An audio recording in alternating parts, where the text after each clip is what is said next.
we couldn't be more excited to share the journey with Tearfund as they transition from legacy systems, looking for a scalable solution built on Salesforce and Impact. Today is all about that process, right? And what did the transformational process look like?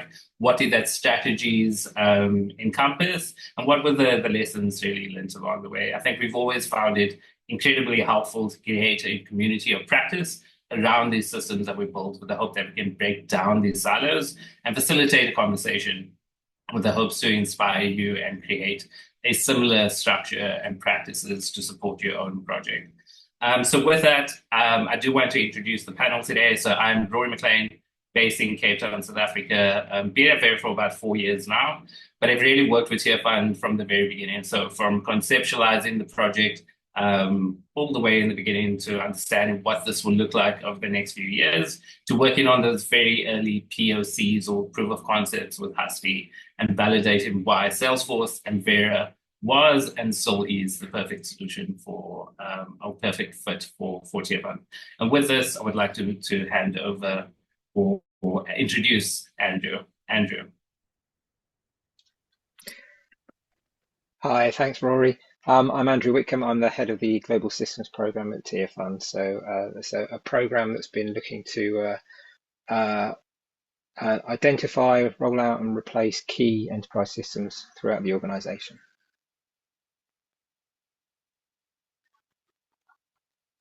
Thanks, Andrew.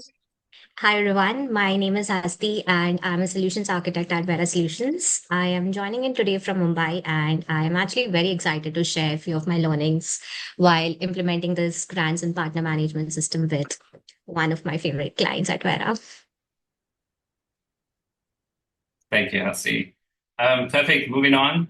We'll touch a bit on the agenda and just what we're working towards. We'll introduce, obviously, just what is agile and what is hybrid and what is the mixture of that. And then set in the scene nicely to tell you a bit about the story of what success looked like along the journey, understanding just what the team structures were, what were the decision-making criteria, and how we came to instill that process throughout the journey of the project. And then going through a bit about just what this actually means in practice, right? What does agile and hybrid mean? In practice, understanding what cost and control measures that we put into place to drive further project efficiencies, and then before diving into some of the lessons learned. And then finally, getting you involved, understanding what is your questions that you want to ask the panel. If you do have anything that you want to ask, please feel free. We set up a interactive tool called Menti, which I'll show you how to use in a second as we go through it, that will allow you to participate as we go. Unfortunately, during this presentation, you won't be able to raise your hand or unmute, but there is a platform for you to answer the questions as we go. Perfect. So moving on. I would love to pass over to Andrew to just give an introduction about just who Tearfund is. Thank you, Andrew. Yeah, just to give you guys who aren't aware of Tearfund a bit of an orientation as to who we are. We're an international relief and development organisation that work in over 50 countries, primarily through local organisations, partner charities in the country and local churches, in order to tackle the many aspects that need to be tackled in order to alleviate poverty, which means we end up doing some very varied stream of work. Yeah, next slide, please. That means we have, of course, humanitarian response work. We're doing development in the community to help those communities really transform and be able to help themselves. And we also have an advocacy and influencing arm as well, that are focusing on making sure that we're challenging those kind of political and justice issues that need to be challenged to really allow those communities to thrive. Thank you, Andrew. Moving on to tell you a bit about Vera and the work that we do and how we supported Tearfund and also other organizations across the sector. To take you all the way back, Vera is a mission-driven organization geared towards impacting the social sector. And we do this by delivering tech solutions to nonprofits and grant makers alike, with a particular focus around program management, project management, grant management spread across the world. With 6 countries, from London, Sao Paulo, Geneva, Mumbai, Cape Town. Not only are we a Salesforce implementation partner, but we really work with them quite closely to deliver solutions that can help organizations within the sector advance what they're currently doing, and moving them off of beautiful Excel sheets into something that can truly transform what they're doing. We've worked with, all the way back in 2010, we were actually bought out of a nonprofit ourselves. So our CEO and co-founder, Zach Hoffman, used to work at Grassroots Soccer. He was the M&E consultant and started to develop an actual program management solution at the very early stages of Salesforce nonprofit space.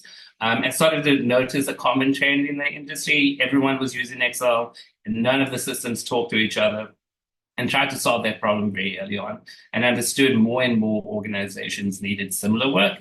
And that's where a host of these other organizations come into play. So I'm very proud and very pleased to have Andrew participating today as we share his journey too. Perfect. Moving on. Lovely. And with that, so I would love to the tool that I spoke about to get the interactive questions going. We have set up a scenario built in the Menti platform. So if you go to menti.com using the code 68075377, I'll leave it up on the screen. But we want to run through a scenario. So if you imagine you are planning a system for go live, would you go through a detailed, well-organized plan, typically within a waterfall approach, or wing it and adopt based on how the party's going? So if there's more alcohol that's needed, or more wine, or there's more chocolate that's needed, I, for one, would love some more chocolate, always. Or just have a detailed plan with the food, with the decorations, but really leave the fun up to the guests, right? And adapt and change as you go. And understand that obviously you let your audience guide you. So with that, we would love to hear from you. And would love for you to participate. So if you're using that code, you should be able to click on any one of those scenarios and answer the questions. Lovely, I see them coming in now. Wing it, I suppose you're a chocolate fan as well. Lovely, I see, yeah, have a detailed plan for food, decorations, but leave fun for open for change, 100%. Lovely, I see more coming through. Perfect. So I think we are moving into this hybrid where you should have a detailed plan, right? But in the back of your mind, keep it open, allowing the party to evolve, allowing the people to have conversations and actually dictate where the party goes, and I'm sure that's what most of us do as well. Lovely, that is awesome. So with that, and moving on, I would love to introduce you to Hasti. We'll talk more about hybrid, right, and what this actually means as we dive into this party scenario. Thanks, Hasti. Thanks, Rory, for kicking us off.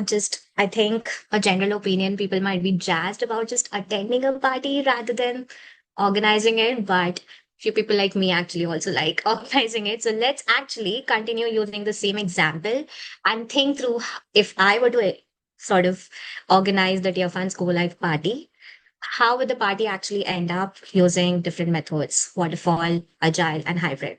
So if I were to start with organizing the party using a waterfall method, I would basically just follow a very linear and sequential approach, which means I'll start with first gathering all of the requirements, what should be the elements of the party, what should be the budget, time, date, venue, and so on and so forth. And then finally designing a bit of more detailed analysis of the party around what icebreakers do we need, snacks, award presentations, and etc. And finally, on the day, I will actually basically be hosting the party at the given time, date, and venue. Now, let's just assume that the party was really well organized and folks actually started demanding more icebreakers, system demos, and chocolates. Unfortunately, because my plan was so rigid, that I couldn't really make any last moment changes, which means, and I wanted to end the party on time and within the budget, which means that any additional demands I unfortunately couldn't fulfill, which was being demanded by the folks. Next slide. Now, what if I were to plan the same party using a very agile mindset, which means I wanted to be more flexible. I wanted to focus more on providing value, and I just wanted to basically make sure I'll be as fluid as possible and deliver what all demands came by the folks. So let's assume that again the party was very well organized and people started demanding more icebreakers, chocolates, and Rory just demanded more system demos. I would actually end up delivering everything, or I'll make an attempt to deliver everything. What it means is that the party never really ended. I unfortunately was super busy, so I didn't really document anything by clicking photos, and I just probably ended up spending more budget than originally anticipated. Now, let's assume what if I were to plan the same party using the best of both worlds, using a hybrid fashion. Next slide, please. Planning the party using a waterfall method, but actually delivering it using an agile mindset. So what it means is that I'll do all of my upfront research and strategize, document, and plan the party. But on the day, I'll keep it a little flexible to make sure that I meet folks' demand. So now if the folks are asking for more icebreakers, chocolates, and system demos, we actually managed to deliver more icebreakers and system demos, but we weren't able to deliver chocolates. But we did promise that we would consider that when we plan a party in the future. Ultimately, the party ended on time and on budget, and we were able to find a balance. Now, all the three methods which we were being talking about, uh, be it waterfall, agile, or hybrid, all of them are tested methods that can lead to a successful implementation. Um,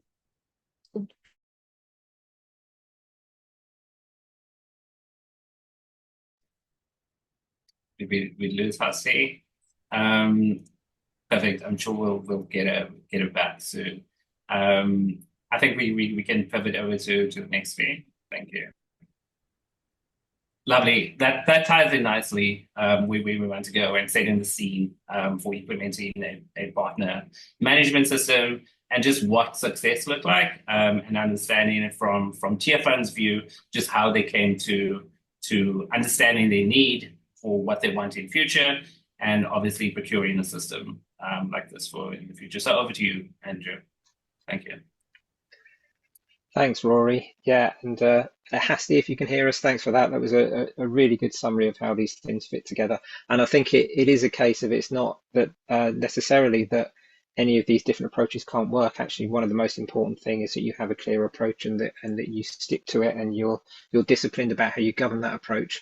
But there really is important to think through the differences between those approaches and their strengths and weaknesses and what's most important to you. And that's what we'll go through in this a little bit later.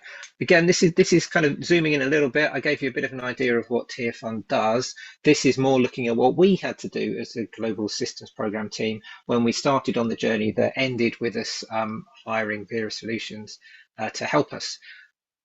As I said earlier, a lot of our delivery, the majority of our delivery is actually through partner organisations in country to make sure that funding is going as near the need as possible and with people who really understand that environment. But of course, we need to make sure that we do our due diligence on those partner institutions and organisations, that we're managing that aspect of it well, that we're helping them and that we're efficiently delivering the grant payments to them as part of that. And so we need a really good grant and partner management solution. And of course, that meant this has been important to us for many years. And so we actually had an in-house system that was built in the last millennia that had been serving us very well. And it was probably, state of the art at the time it was delivered. Unlike a lot of organizations that would have had an air gap and manual integration between their different systems, this was actually a fully integrated solution that connected to our CRM, our budgeting system, our accounting system, our project management system.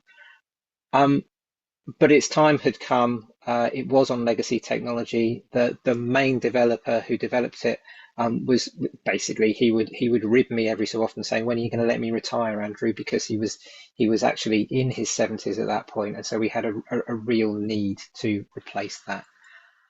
But because it was so well integrated, that was a difficult thing to replace. It made it a very complex space. It meant that our minimum viable product couldn't just be a standalone solution. In order to maintain the quality of service that the organization was used to, we had to actually make sure that we were delivering something that was already integrated into all these systems. And that was one of the things that we were faced with. So we started on a process to actually make our selection. Who were we going to work with? Who was going to be our partner? Initially, we constructed a long list of about 20, 25 organizations based on a market survey. Who works in this grant space? What kind of solutions are out there? What do their websites say? What do our peers say about them? Who have we spoke to in the past when we've looked at this problem? And so we got that long list in place and then worked through that long list to identify our shortlist. At that point, we were then starting to actually talk to the organizations, talk to our peers in more detail, and start getting demos of the products that were out there. And ultimately, that led us to a journey of choosing a preferred supplier. So from that shortlist, we ended up taking the top 3 and then going through a formal scoring system against our technical, our commercial, and our functional requirements. And actually, to really bring that to life, all of those final 3 gave us a full proof of concept where they were presenting their product, simulating some Tearfund use cases and using some Tearfund data. And so that really helped bring to life those different choices. And it was a complex environment. It is a complex environment if you end up looking at this kind of space. There are many different potential partners out there. Probably 15, 20 years ago when I started my career and was first looking at doing sort of software selection processes, very much have been looking at 2 options. Do we buy a product or do we build something in-house ourselves? And that was the space. But as the technology landscape has developed, we've actually got a lot more of these kind of platform type builds. Here you can see in the platform space, we could have looked to build something on Microsoft Dynamics. We could have looked to get a consultancy in to do a bespoke build on Salesforce. We've got a very good in-house development team that can do stuff on .NET. But there were some traditional products out there as well. And then there was this intriguing space in the middle where we had the flexibility of a platform build, but actually really well-developed products that were on that platform and could be configured within that platform to meet the need as well. And that was the space where we found AMP Impact and Vera Solutions. And in the end, that was the partner that was selected through this process. Brilliant, thank you, Andrew. So what did this look like for Vera, and what did we do to prepare for the project? I think from the very beginning, we knew that Tearfund not only had well-defined requirements spanning multiple applications that needed to seamlessly interact with one another, but they could also commit to on their end, resources in relation to capturing business requirements, prioritizing requirements accordingly. And this really allowed us to think creatively about potentially the way that we could potentially work together. And at Vera, we strongly believe in collaboration, and providing governance is key to any project. And to support this, we actually paused initially to do an initial discovery and alignment session. This allowed us to really unpack and start to build a theoretical picture of how we will potentially roll out the project, but also validate very early on our design thinking. This allowed us to obviously demonstrate our value and expertise very early on. And I think that also comes into play just the ability that Tearfund had and the technical capacity that they had within their own team to support us as well, which really allowed us to align on the project roles, the support structures in place, and create this sense of collaboration throughout that. And then finally providing and setting up a clear governance structure to support the project by setting up a steering committee. I think moving on, I think from the implementation, the digital implementation approach, I think the key goal was clear in releasing functional features over time. and maybe increasing the complexity over time. So starting with the quick wins, what we understand today, and building up capacity and increasing the complexity allowed us to structure a project plan that allowed us to shift and change as we go, depending on the priorities in meeting the objectives of on time and on budget. So super proud of what we had achieved and the ability to adapt and change as we go. But I think more than anything, the theme around this would definitely be the collaboration that we enjoyed throughout this various phases. Thank you. Moving on. Lovely. So what did this team structure actually look like, and what was the decision-making process throughout this? And with that, I would love to pass over to Andrew. Thanks, Rory. Yeah, I think as we thought about how to put together the team and to work well with the Vera team, there was a clear theme. By far the most important thing about making the project a success was ensuring that everyone had that clarity. Clarity about the roles that they were playing, clarity about how we make decisions, clarity about what our requirements and scope actually were, and clarity about how we deliver those. So the first thing to come to there is clarity about roles and responsibilities. It was really important not just to understand who the project team were and who the supplier was, but to really understand everyone's roles in terms of people on the business side of the organization, providing the requirements and helping make decisions, the technical people who were supporting our infrastructure and our rollout, the people managing the project and managing the stakeholders, and also the people who understand the process that we're looking to do. The next area would be clarity about decisions. So I've got a few slides here to walk you through practically how that would work. We'd be in a position where we're working together iteratively all the time. So very often Hasti would come to us and say, look, this particular user story here, it's a bit ambiguous, or there's some stuff we need to talk through. I need a decision. And so then at that point, she could go to the product owner, and the product owner would say, I'll give you a decision. But that product owner might not have all the information that they needed to give that decision all on their own. So they needed some help. And that brings us to the next slide, where they might go to the business stakeholders, Tearfunds, SMEs, and say, look, can you give me some help? And they'll say, yeah, sure, I can provide you some expert input. Or the project team, we've got a couple of them I can see on this call. They're the ones who would help understand the options. And ultimately, if it still wasn't clear to the product owner what was going on, they could escalate to their business sponsor in their line and make sure that they were properly representing the needs of Tearfund. So there was a whole team working together, and even the project board would be sitting there, and sometimes they were needed as well. If anything came up that could potentially impact timelines or costs, we needed to involve them in that decision as well. So having that clarity as to how decisions could be made and we could get through that process quickly was really important. The next area is clarity about the requirements themselves. We'll come on to this a little bit later, but it was absolutely imperative that as well as understanding our requirements, we understood the priority of those requirements. And for that, we used the Moscow methodology, where we had to make sure it was really clear what requirements we absolutely had to have and the project could not launch without them. The ones that we really felt like that we should have and would be disappointed if we didn't get, the ones that we could have, the icing on the cake, and the things that were out of scope that people were coming up with, but no, actually we need to put that to one side. If that's coming, it's coming a long time in the future. So to have that must, should, could, won't categorization was really important. And I'll come on to it a little bit more later, but that's a really, really key measure to understanding how to control your cost and your timelines. Having that clarity of the requirements classification is really important. The final area of clarity is clarity about how you actually then go ahead and deliver those requirements. And that is, next slide, please. Yeah, thank you.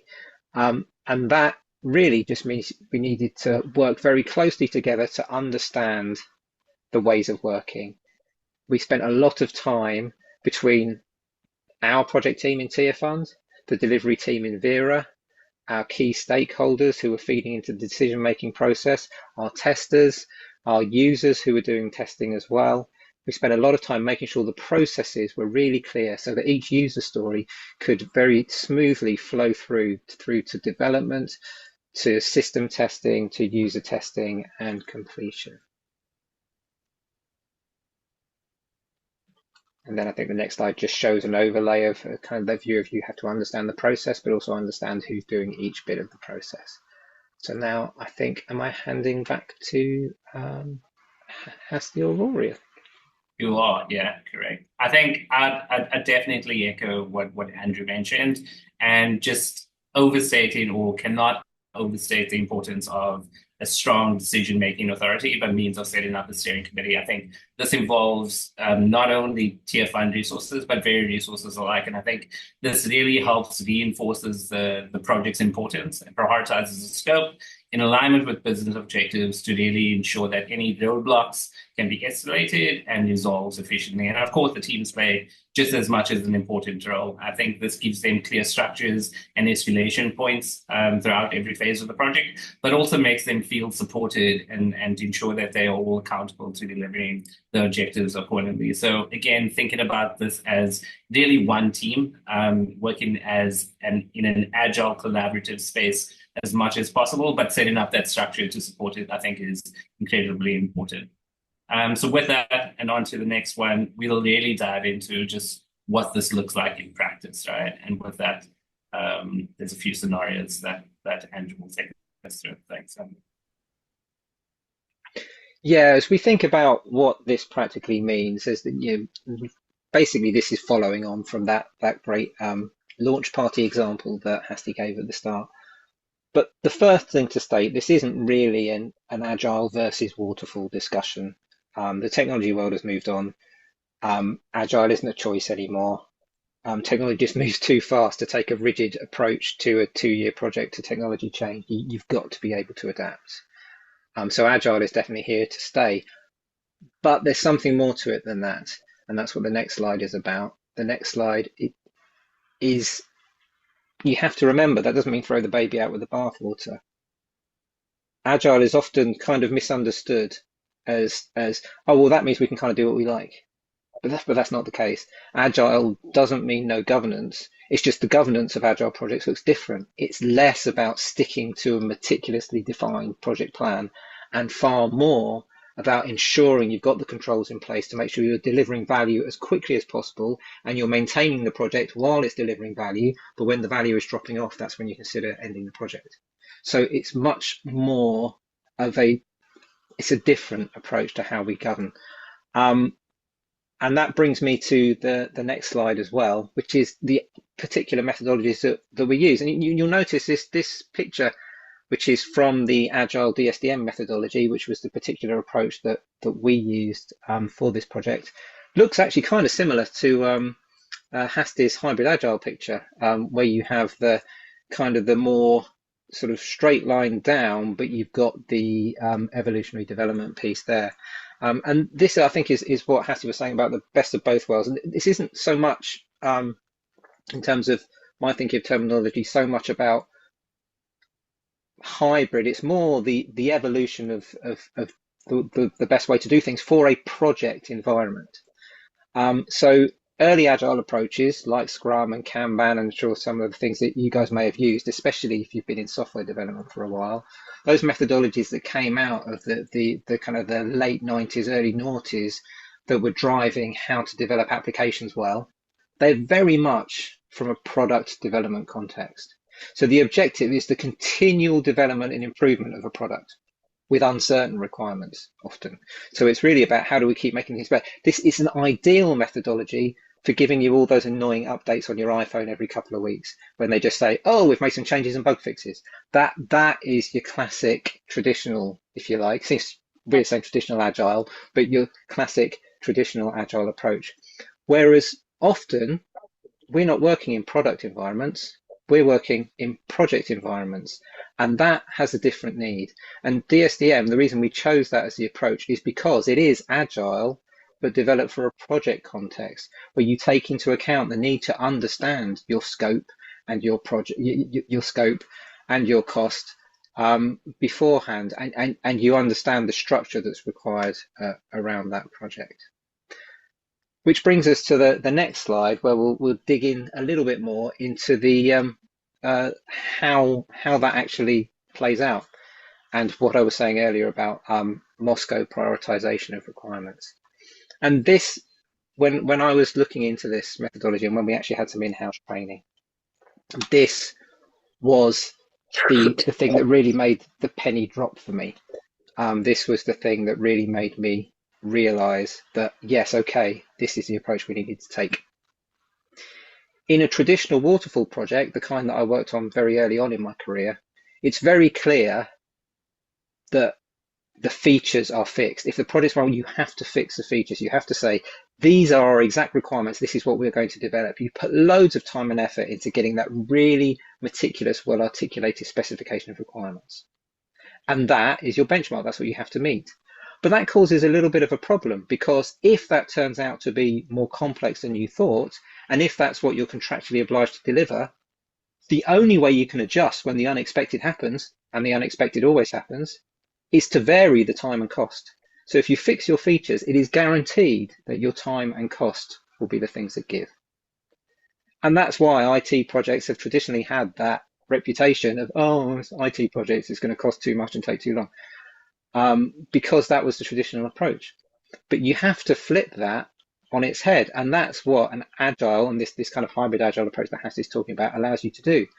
What you do is you actually get a rougher view of the features that you want to have through, say, a Moscow prioritization, and then you set aside a fixed time and cost to deliver that is realistic.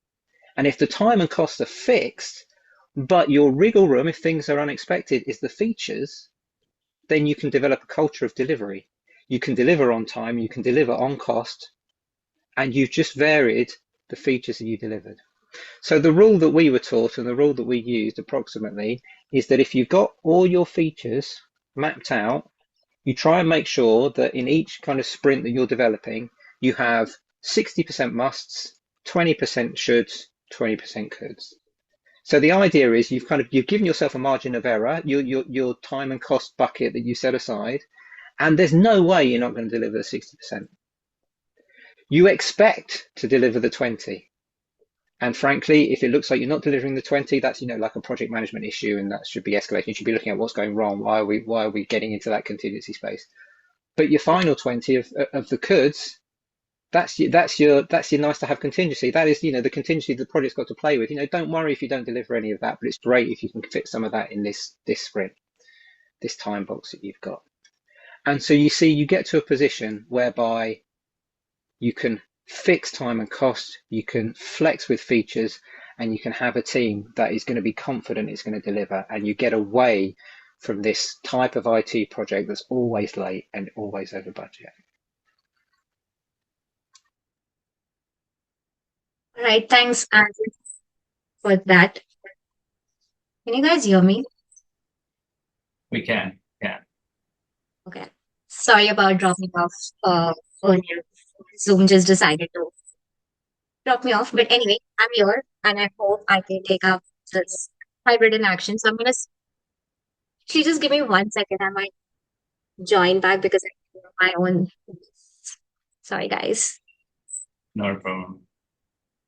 Technology issues fails us at the final point. But if there was, honestly, if there was a clap button or a celebrate button, I loved what you mentioned, Andrew. And here we go. Hasti, take us away. Okay. Am I audible now? I think that's better, yeah. Okay, great. All right. So I'm going to talk about how we actually use the hybrid mindset and delivered this project. So first things first, we started with an engagement with Tearfund, which we usually call as discovery and alignment. And this is exactly how it sounds like. We wanted to align on things. We did couple of workshops with Andrew and his team, and we discussed high-level requirements for their entire project, along with how are we going to some of the delivery methods as well. And as part of outputs, we ended up presenting a very high-level design of how things would map with Salesforce and AMP Impact, and also did a re-estimate of the budgets, which was being provided by our business development team during the RFP phase. I think the intention of having a discovery and alignment session was just to perform analysis and do enough design upfront, which just helps us to create a very realistic project plan and budget. Next, what we ended up doing was we helped Tearfund define and refine the processes which Andrew was already talking about. So after the DNA phase, it wasn't just Vera who was delivering some outputs. Tearfund was also busy by documenting all of these testing approach, training approach, as you can see in the screenshots, project management approach, communication approach, requirements approach, and so on and so forth. Honestly, when we were reviewing all of these, it did feel like all of these processes are just going to be sticking to a document, and we probably may not be able to live through it and use it throughout the journey of the project. But because what really worked well for us was Tearfund really owned up defining this process, and Vera just adapted, and which made sure that we actually ended up using all of these processes throughout the journey of the project. uh, I think this was where the element of trust began kicking in, and the idea of one team came into existence because I no longer felt that I was working with a client, but for me, I felt like I was actually a part of their fund, delivering that project because I'm now getting adapted to their processes and helping them refine it. Next up, what we actually wanted to do was we wanted to be very flexible in implementation. And we now knew their high level requirements, we knew their delivery methods, and we just wanted to create a flexible implementation plan using a mixture of waterfall and agile mindset. So, what we ended up doing was we first divided all of their functional module in phases, and within each phases we again had workshops with their fund and Andrew and his team, and actually deep dived into requirements at a low level and presented a low level design along with configurations and testing and deployment in a 4 week sprint cycle. This just helped us to get feedback sooner in the life cycle. uh, what was interesting was that we couldn't actually go live with only one functional module being delivered because there was a high dependencies between the modules, which is why we ended up planning a little bit of waterfall where we did an end-to-end testing and a big bang deployment. So if you see, the execution was very agile in manner, but our go live was following a waterfall approach. And also, in order to meet the timelines, we also experimented by having running parallel phases. So there were team members who were working on configurations of few modules, versus some of them were busy having workshops around requirements for next phase and so on and so forth. So I think that really worked well when we talk about having a flexible implementation plan. Next is what I call as simplification opportunities. And I think when we talk about any technology project, I am 110% sure that you're going to have discussions about increasing budget or timeline because somehow now the requirements have gotten enhanced. Or when you start looking at the system design holistically, by putting all of the design puzzles in place, you realize that it's gotten too complex. And now suddenly your requirements are not being able to meet out of the box. That's just something which is there's a high possibility that that's going to happen. This is where following the agile mindset of keeping it simple actually comes in place. So what we did was we had honest conversations with Tearfund. We helped them identify these areas where they could either simplify their business processes or technical design or both. And we provided them options along with impact and considerations. And then Andrew and his team did what they did the best. They reviewed our options. They reprioritized their requirements using the Moscow principles. And most importantly, they made a decision. What this led to was it allowed us to reduce the scope a little bit, which helped us to maintain the timeline and kept us on budget. So I think having these honest conversations with the mindset of keeping it simple was one of the collective single biggest success factors, I would say, when we talk about this project, which lasted for almost 2 years.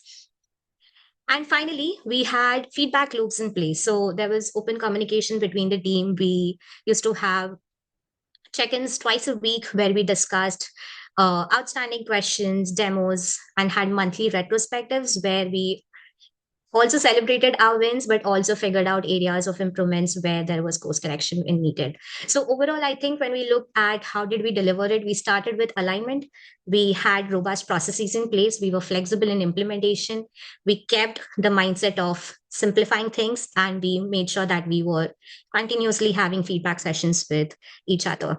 And just having a blend of waterfall and agile principles really helped us deliver an MVP version of the system. Lovely, thank you both. Perfect, that leads us nicely into just some of the cost control measures we put into place, talking about simplification and others, but gladly I'll pass over to Andrew to take us through that. Yeah, I'll keep this one short because it's just reiterating what Hasti just said, really, and also following through to that the things I was saying about features and using them as your contingency and your way of managing things. Feature simplification is by far the biggest cost control lever that we had, and making sure we were having the healthy conversations about that continually as things came up. So if your cost timelines are fixed, then it is your features that you have to be able to be flexible with, and so you need to push into that as a project team as to what that means together. But this does require, to be effective, it does require trust, and it does require listening to the experts. Yeah, we had to have trust between ourselves and Vera. We also had to win the trust and maintain the trust of our stakeholders. And without trust, a lot of time's wasted. But also it was important to listen to the experts, both Vera, listening to Hasti in particular, and Jordan that was working with her, and Kevin, and Jane and all the other people that were involved in and out of the project. But we had to listen to them, and they had to trust us that it was okay for them to say, you know, that feature you asked for, it's actually really complicated. It might be far better if you did this other thing, which will be 10% of the effort and deliver you 90% of what you've asked for. So the trust to be able to have those conversations was a big part of this working. Thanks, Andrew. I think that definitely speaks to, and that's, and you'll start to notice common themes as we go through the slides. Commitment to transparency is definitely one of them, and I think transparency around the budget, the cost, the impact of this, right, and talking about the team's role and in alignment with that, right, and how do we set up proper governance and support from the CECO, making sure that we're obviously meeting regularly as a touch point to just work through that and help steer the team and guide them accordingly. And then encourage cross-functional collaboration, as we spoke about many times in the session as well, and the opportunities just to break down silos that could otherwise lead to misaligned expectations, but look for ways that we can simplify it and bring in the team for support as well. And then finally, establish a culture of agility and adaptability to really embrace the principles around this and foster a culture of adaptability, right? And being open to supporting different viewpoints and trusting your partner throughout that process. Perfect. So with that, we'll dive into some of the lessons learned and what were the success factors in accordance from Tearfund and Vera. Over to you, Andrew. Thanks, Rory. I've just got 3 simple lessons learned from Tearfund perspective that that this project cemented for me. The first one is technology needs to be business led. Technology changes. Can I have the next slide, please? Sorry, thank you. Yeah, the first one, technology so business led. Changes need to be led by the people who are seeking to benefit, not done to them. And it was really interesting actually as we were going on this journey from a technical perspective. It also rang really true with our real work, our impact work. I sat in on a really great training session about the church and community transformation work we do with the guy who was our country director in Haiti at the time. And he was talking about how the example he gave was a water pump being installed in a community to help with water and sanitation and hygiene. And he said, if we stick in a water pump, there's a good chance in 5 years it won't be working. If we help a community stick in their own water pump, they maintain it, and in 5 years' time, It is working. And it's exactly the same with technology. I think we're just struggling to catch up with that learning. That doesn't matter how good a system appears to be, doesn't matter how great it meets the spec. If it's not been carried along by the users, if it's not been shaped by the user, if they've not been buying in from the start, they don't feel like they own it, they're probably not going to use it properly. They're probably going to work around it, and it's not really going to deliver the value that it should. And so that's a really key thing. We had strong business ownership, not just in the Tearfund project team, but our business stakeholders were really strong, helping us with the decisions in this project. I see Hasti nodding there. Yeah, it's particularly we had Lindsay and Jude, who did a fantastic job of giving us that business view. So that's a really key thing. The next one is actually not falling into the trap of thinking the answer is always technology. Our systems, got written there, are actually a mirror on our business processes and data. So it doesn't matter how good the system are. If we've neglected getting our data right and we've neglected getting our business processes right, the system's going to be disappointing. But actually all it's doing is making that data and those business processes more accessible and just showing you how bad they are. So a really important thing is to keep sight of that and realize when you have a problem with a system, when people are complaining about the system, look at the processes and look at your data and look at how they're sorted first, because a shiny new system is only going to help you if the processes and data are in order as well. And finally, perfect is the enemy of good.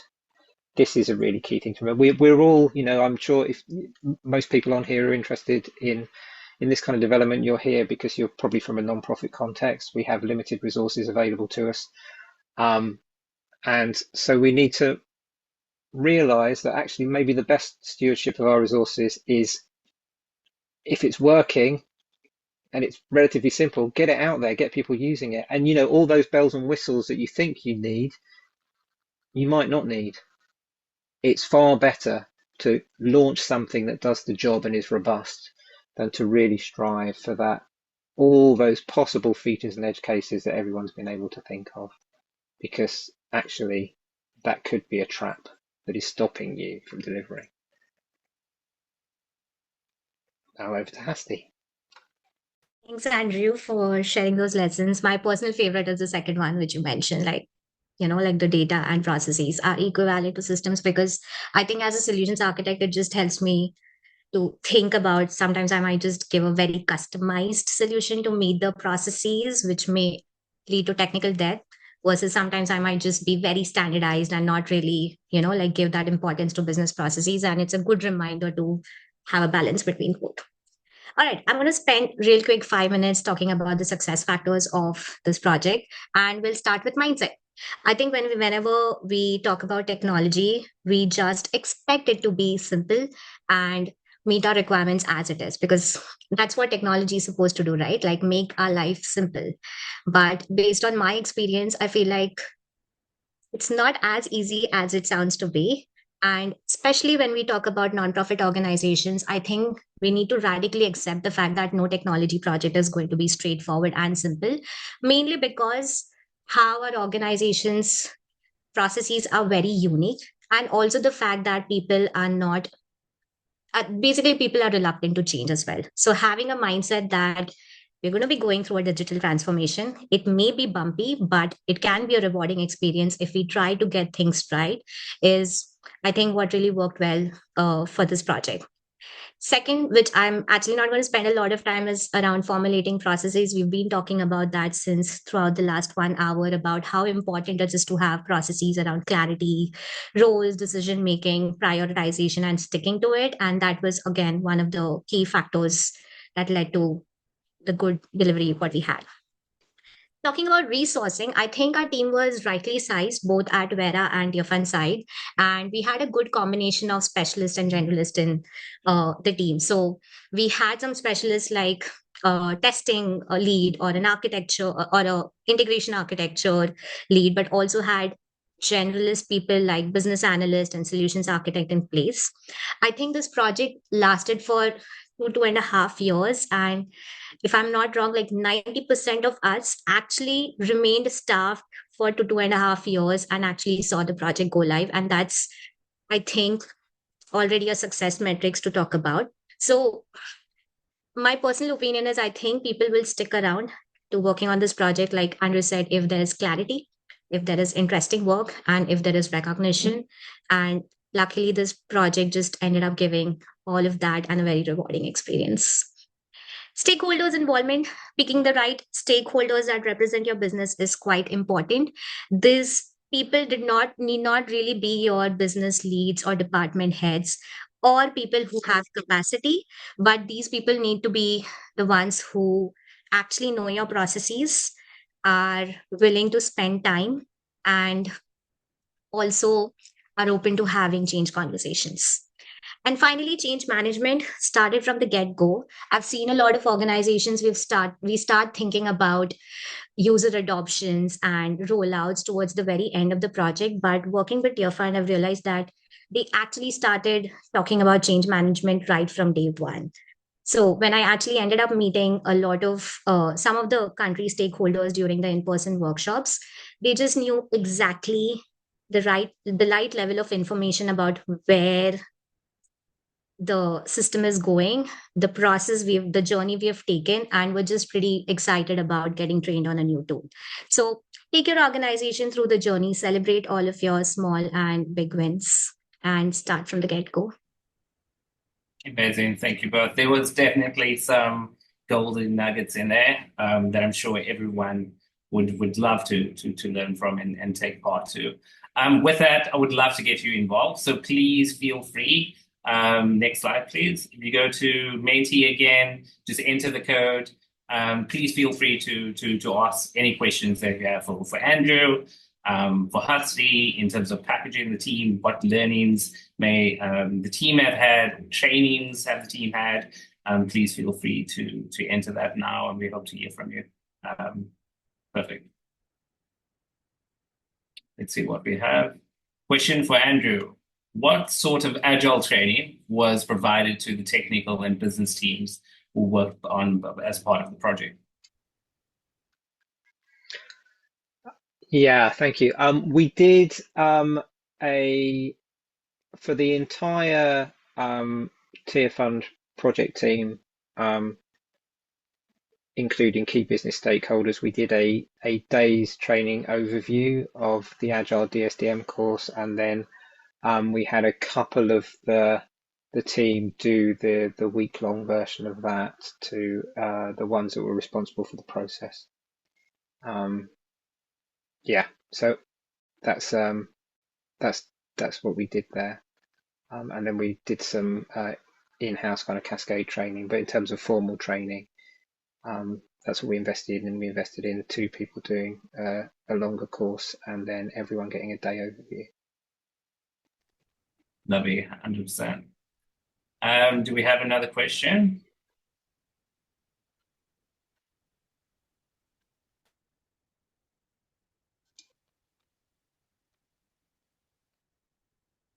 Tearfund, what is the biggest difference between what was planned as an output versus the deliverable or delivered outcome?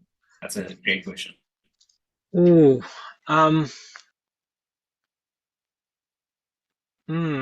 that's interesting. I'm not sure I'll be able to give you a really definitive answer on that one.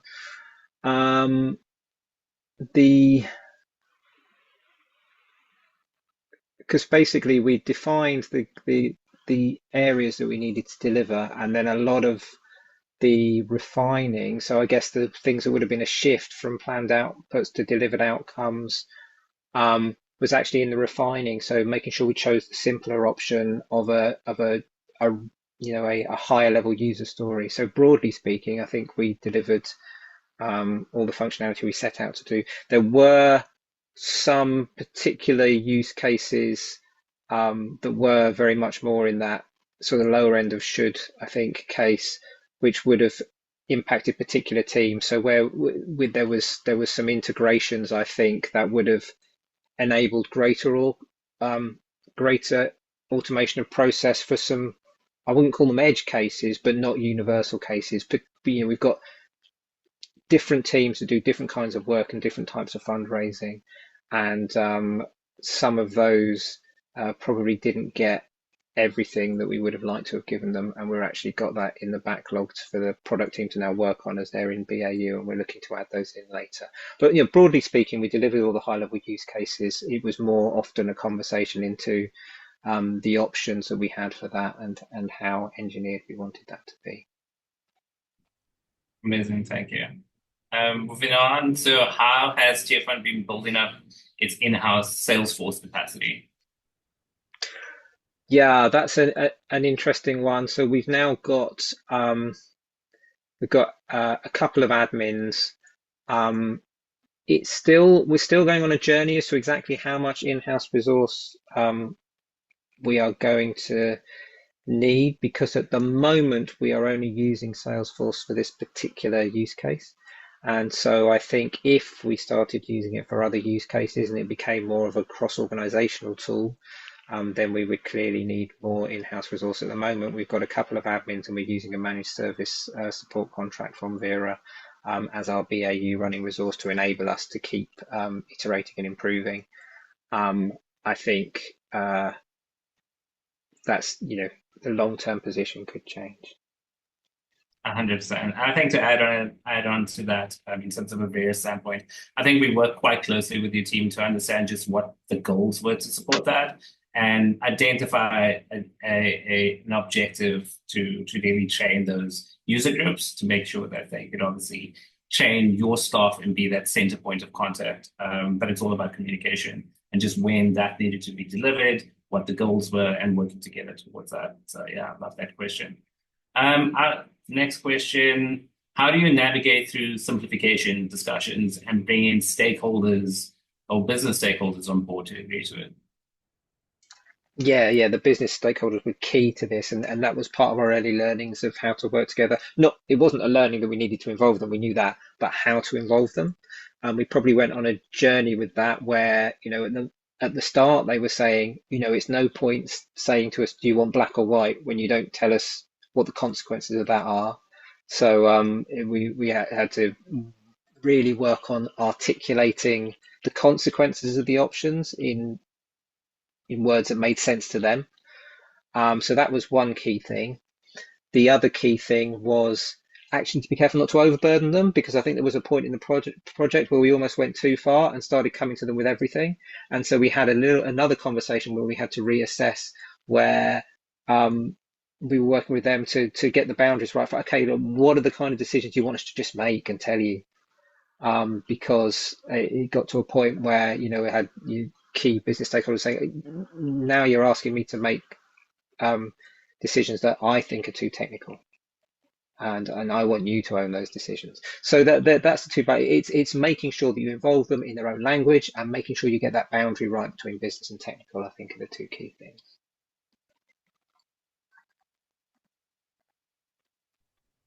Perfect. Next one, out of interest, is it partner due diligence being stored in your system? Or if so, is there something that is entered by staff or partners themselves? Yes, and this is the users of this system are all Tearfund staff. This is not directly accessed by partners at this point in time. Perfect. I think we have time for one more. What were Tearfund's primary objectives in transitioning from a legacy system?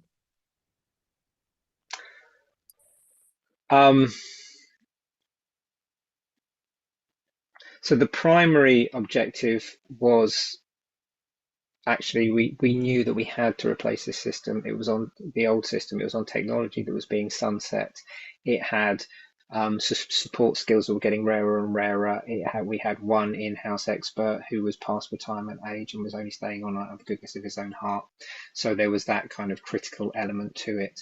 So that was probably the driving, kind of underlying reason for the project. In terms of objectives, it was about getting into kind of 21st century levels of usability. So the old system, because of its nature, didn't have the flexibility in terms of UI and workflows and presentation of data and all those things. So it was quite hard for people to get management information out of it. It worked well for its linear process for particular things that were being done, but it was really hard to get that kind of overview of where we were at. So that was the objective, I think, for me, is in terms of the technology change. It was to get that user satisfaction as part of the overriding objective, which was to replace the legacy system.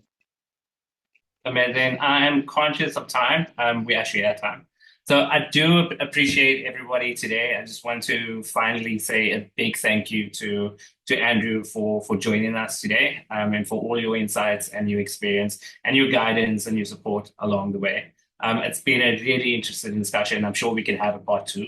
But what I would love, if you do as attendees, if you do feel like your organization can tell a similar story and want to participate in the discussion, please feel free to reach out to us. We really would love to continue to break down silos, learn from each other as much as we can, and foster a sense of community. So appreciate you all. Thank you so much for joining, and hope to see you at the next session. Appreciate your time. Thank you, everybody.